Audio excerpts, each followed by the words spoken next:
Oke, Assalamualaikum warahmatullahi wabarakatuh. Kembali lagi dengan saya Abdul Gofar. Hari ini kita akan belajar bersama-sama. Kita akan sharing ya di salah satu buku yang menurut saya sangat luar biasa ya.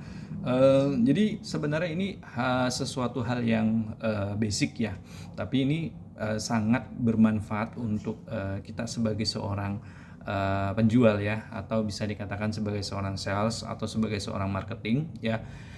Terkadang ini yang menjadi dasar kita bisa jualan atau tidak gitu loh, karena kuncinya ada di awal ya. Jadi contoh seperti ini ya, saya akan coba untuk membuka mindset ya, terkait dengan jualan itu gampang ya kan, bagaimana caranya jualan ya kan. Kita mungkin melihat ya, sering melihat gitu loh di sekitar kita ya, banyak sekali orang yang berjualan berbagai macam produk ya.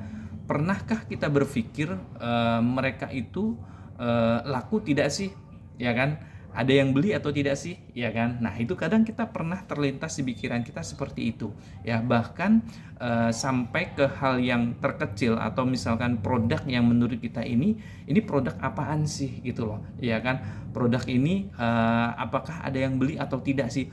Tapi yang jadi masalah adalah, bukan yang jadi masalah, yang jadi pertanyaan adalah ada orang yang jual ya kan, berarti di sini adalah pasti ada orang yang beli gitu loh ya kan. Jadi di situ akhirnya terjawab ya,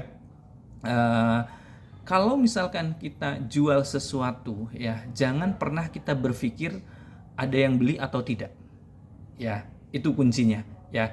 Jadi kita harus punya pikiran, apapun yang kita jual pasti ada yang belinya ya.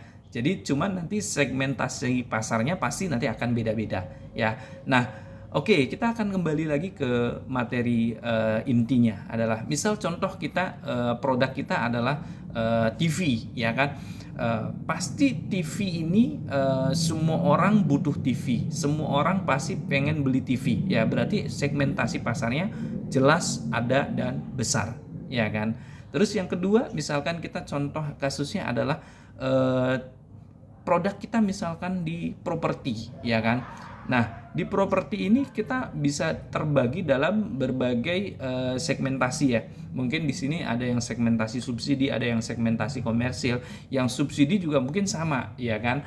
Ada yang DP-nya kecil, ada yang DP-nya sedang, ada yang DP-nya tinggi ya kan. Nah kita harus tahu ya, walaupun DP kecil, sedang ataupun besar, semuanya itu adalah punya potensi besar untuk ada orang yang beli ya kan. Jadi kita harus punya pikiran ya, jangan sampai kita berpikir wah ini properti ini lokasinya jelek nih, pasti tidak ada yang mau. Salah ya.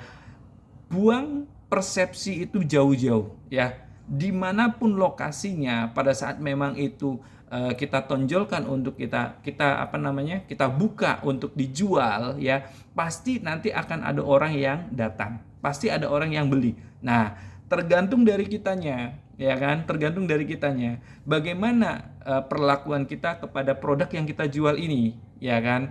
Pertama, apakah produk yang kita jual ini kita sudah show, kita sudah informasikan ke khalayak umum ya kan. Apakah produk kita ini sudah kita jaga, sudah kita rawat ya.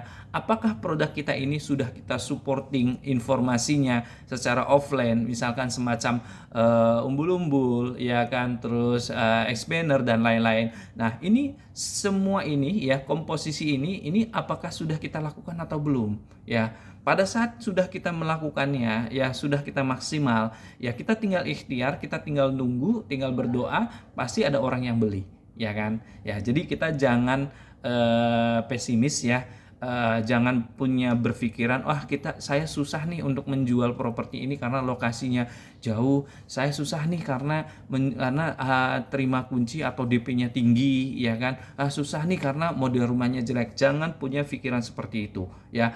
Apapun produk yang kita jual, pada saat sudah kita melakukan promosi yang baik dan benar dan sesuai, pasti akan ada yang beli ya. Kuncinya di situ. Kita harus yakin produk kita pasti ada yang beli ya. Jadi Itu ya menurut saya. Jadi untuk tingkatan yang awal untuk teman-teman sales, teman-teman marketing ya kan, pada saat kita menjual sesuatu, yakin dulu ya dengan produk kita, yakin dulu dengan ada yang beli dengan produk kita. Ya, mungkin itu aja dari saya, cukup sekian. Wassalamualaikum warahmatullahi wabarakatuh.